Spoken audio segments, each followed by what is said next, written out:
She said, I will make a plan.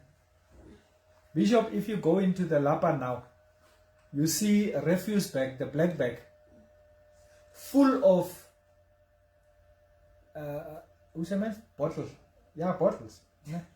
Plastic bottles. Full of plastic bottles. Because she wants this.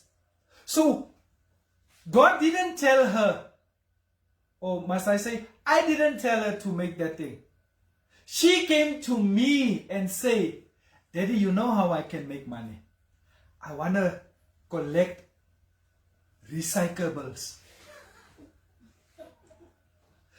Will that bring her a lot of money quick? I don't know. But the fact of the matter is, she's thinking how to get there. Amen. It's not, I want, mommy, I want. She's thinking of how she can have it.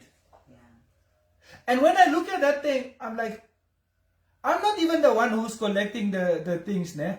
But sometimes I found myself throwing the thing in the dustbin and had to scratch in the dustbin to go and fetch it.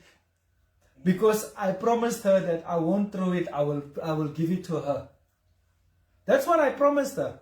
So, the resources that she's using is what matters. It's not the money she wants, but it's the ways that she's teaching herself how to get there that makes a difference.